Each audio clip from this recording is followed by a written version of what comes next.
Hi guys, आप सभी का आपके अपने YouTube channel B bright academy में बहुत बहुत स्वागत है। मेरा नाम भावना है और हम लोग पढ़ रहे थे क्लास 12 की बिजनेस स्टडीज का चैप्टर नंबर 2। चैप्टर का नाम है प्रिंसिपल्स ऑफ मैनेजमेंट। इस चैप्टर का ये थर्ड वीडियो है। 2 पार्ट्स में ऑलरेडी अपलोड कर चुकी हूँ। अगर आपने वो नहीं देखे हैं तो आप उनको चेक कर सकते हैं। मैं उनका लिंक डिस्क्रिप्शन बॉक्स में दे दूंगी। अब हम लोग बढ़ते हैं आज की क्लास की तरफ। आज हम लोग को क्या पढ़ना है? आज हम लोग पढ़ने वाले हैं साइंटिफिक मैनेजमेंट के बारे में। साइंटिफिक मैनेजमेंट होती क्या है?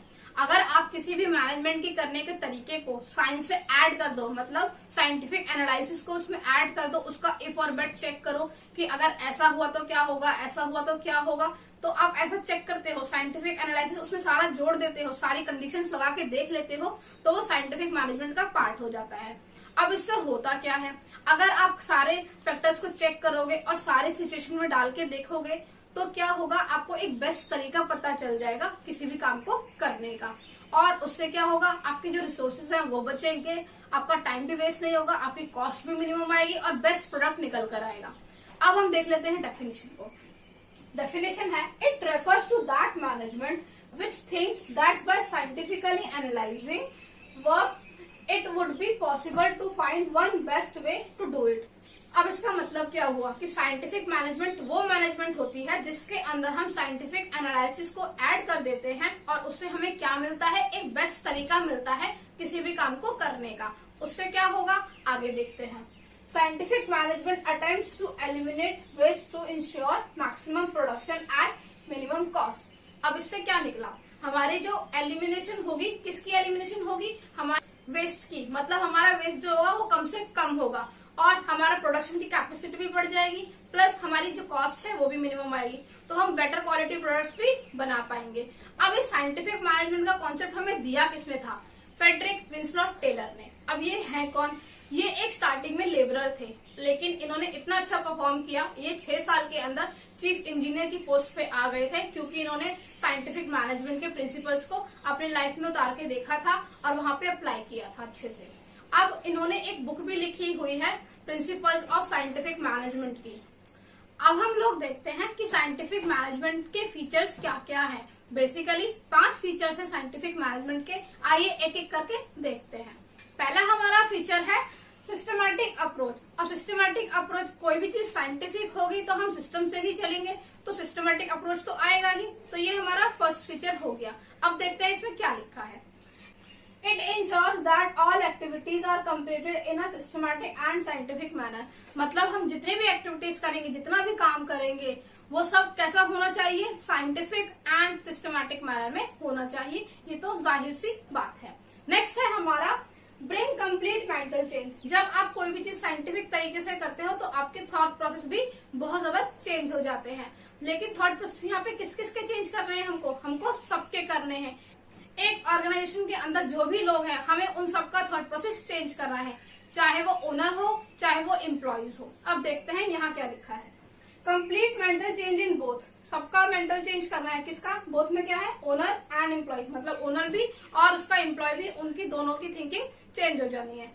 Both parties start aiming for more and better production. अब ऐसा करने से क्या होगा, जो दोनों पार्टीज हैं, क्योंकि उन्हें पता है कि साइंटिफिक तरीके से ज्यादा अच्छा प्रोडक्शन हो सकता है, तो वो लोग यही सोचेंगे कि हमारा ज्यादा से ज्यादा प्रोडक्शन हो सके, ज्यादा अच्छे से अच्छा हम लोग काम कर सके। नेक्स्ट है हमारा डिस्कार्ड ट्रेडिशनल मैनेजमेंट। अब डिस्कार्डिंग ट्रेडिशनल मैनेजमेंट का मतलब यहाँ पे क्या है कि हमारा जितने भी हमने पुराने तरीके अडॉप्ट किए हुए थे किसी भी काम को करने के, सारे ओल्ड टेक्निक्स एंड मेथड्स हमको क्या करने, डिस्कार्ड कर देने, हटा देने, हमको अब उन्हें यूज नहीं करना। उसके जगह पे हम क्या लेके आएंगे, नई टेक्नोलॉजी लेके आएंगे, नए मेथड्स लेके आएंगे, जो कि हमारे इम्प्रूव करेंगे सारे वर्किंग प्रोसेसेस को। इससे क्या होगा कि हमारे एम्प्लॉइज की एफिशिएंसी भी बढ़ जाएगी, क्योंकि अब वो ज्यादा अच्छे से काम कर पाएंगे, नई टेक्नोलॉजी के साथ काम कर पाएंगे और इम्प्रूव वर्जन निकल के आएगा हमारे प्रोडक्ट्स का भी, और एम्प्लॉइज भी बेटर मैनर में काम कर पाएंगे।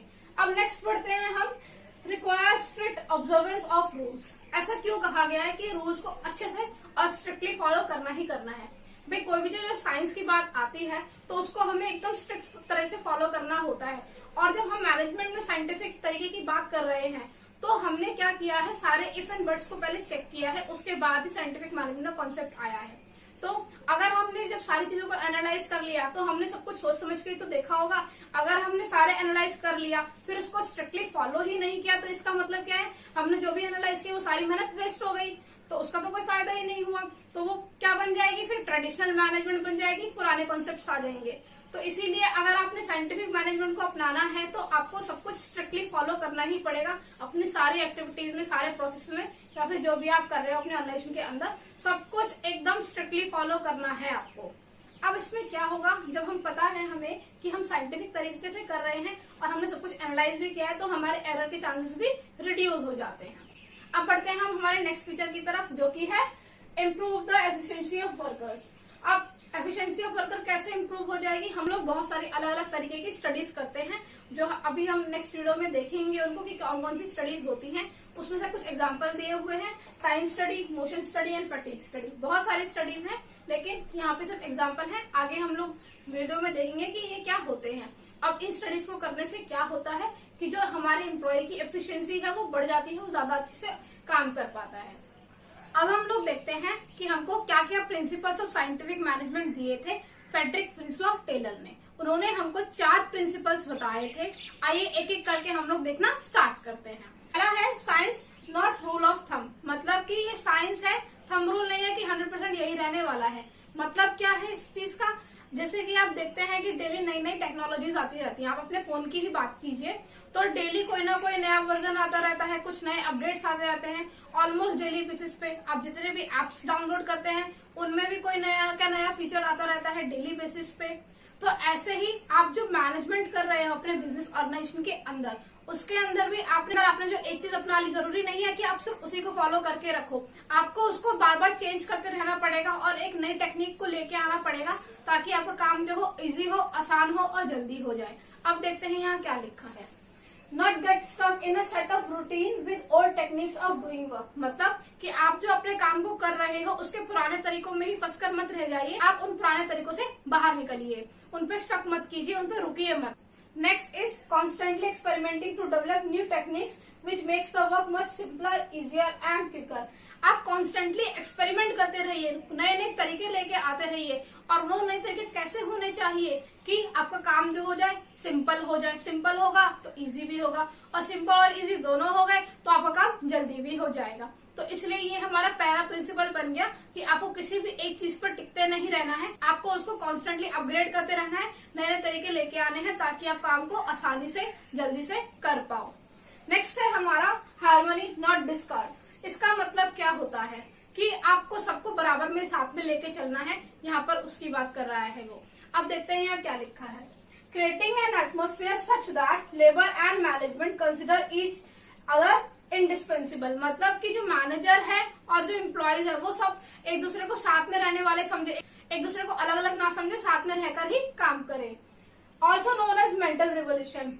टेलर ने इसको नाम दिया है मेंटल रेवोल्यूशन का, क्योंकि सबका थॉट प्रोसेस उसने चेंज किया है, सबको बराबर का अधिकार दिया है, सबको बराबर माना है, चाहे वो किसी भी पोस्ट पे हो। ये साथ में काम करवाने का एक तरीका होता है। आप जब सबको साथ में लेके चलते हो तो सब लोग आसानी से काम करते हैं, मिलजुल कर काम करते हैं और बेटर प्रोडक्टिविटी होती है।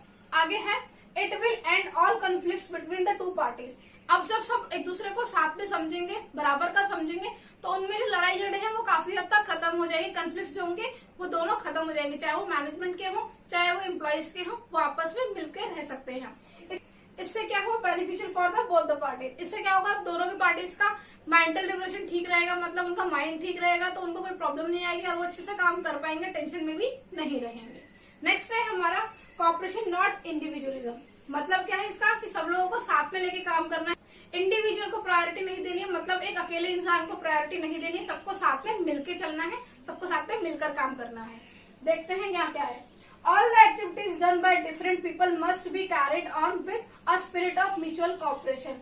मतलब कि बिजनेस ऑर्गेनाइजेशन के अंदर जो भी सारे काम होते हैं वो सारे एक अकेले इंसान तो नहीं कर सकता, सबको साथ में मिलकर करना है। और कैसे करना है कि आपके अंदर एक स्पिरिट रहे कि हाँ भाई हम म्यूचुअल कॉपरेशन के साथ कर रहे हैं, हमने किया, हम सबने मिलके किया, ऐसा होना चाहिए। Next is management and worker should jointly determine standards. मतलब क्या हुआ कि जो भी ऑर्गेनाइजेशन में स्टैंडर्ड्स बनाए जाते हैं वो मैनेजमेंट को और एम्प्लॉयज को या वर्कर्स को साथ में मिलके बनाने चाहिए। क्यों बनाने चाहिए साथ में? क्योंकि वो लोग जो काम कर रहे हैं उनको ज्यादा अच्छे से पता होता है कि हमारे को क्या क्या इशू है और वो कैसे रिजॉल्व किया जा सकता है। इससे क्या होगा? इंक्रीज इन्वॉल्वमेंट, मतलब कि एम्प्लॉयज और वर्कर्स प्लस मैनेजमेंट सारे साथ में मिलकर काम करेंगे एंड बेटर प्रोडक्टिविटी आएगी, इंक्रीजिंग रिस्पॉन्सिबिलिटी। और सब क्योंकि सब लोगों ने मिलकर पार्टिसिपेट किया है तो सब लोग सोचेंगे कि अगर ये सारा काम अच्छे से नहीं हुआ तो हम ही जिम्मेदार है, अगर अच्छा हो गया तो भी हम ही जिम्मेदार है। तो एक रिस्पॉन्सिबिलिटी भी क्रिएट करता है कि हम सबने मिलकर किया है और ये हमारी जिम्मेदारी है कि इस काम को अच्छे से अच्छा कर पाए। लास्ट है हमारा principle, development of each and every person to his her greatest efficiency and prosperity. इसका मतलब क्या है कि जो भी एम्प्लॉयज है या वर्कर्स है, जो भी इंसान काम कर रहा है एक ऑर्गेनाइजेशन के अंदर, वो सारे के सारे अपने बेस्ट पोटेंशियल से काम करें, अपनी बेस्ट एफिशिएंसी से काम करें, मतलब मेहनत लगा के पूरा दिल से काम करें, अच्छे से काम करें। अब ये होगा कैसे? इसके लिए मैनेजमेंट को क्या करना पड़ेगा? टाइम टू टाइम ट्रेनिंग देनी पड़ेगी। ट्रेनिंग देंगे तभी तो उनको कोई काम करने का तरीका आ पाएगा, तो उनको ट्रेनिंग देना बहुत जरूरी हो जाता है।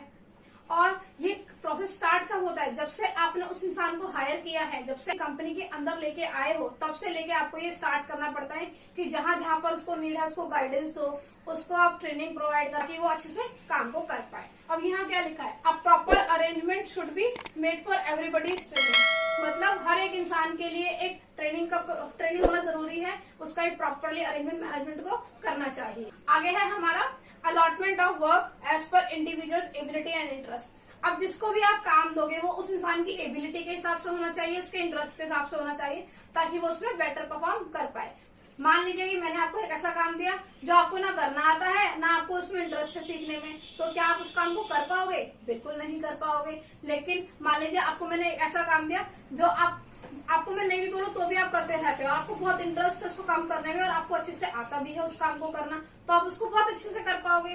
तो इसीलिए ऑर्गेनाइजेशन के अंदर भी जिस इंसान को जो काम अच्छा लगता है, जो आता है, उसको वही देना चाहिए ताकि वो बेटर परफॉर्म कर पाए।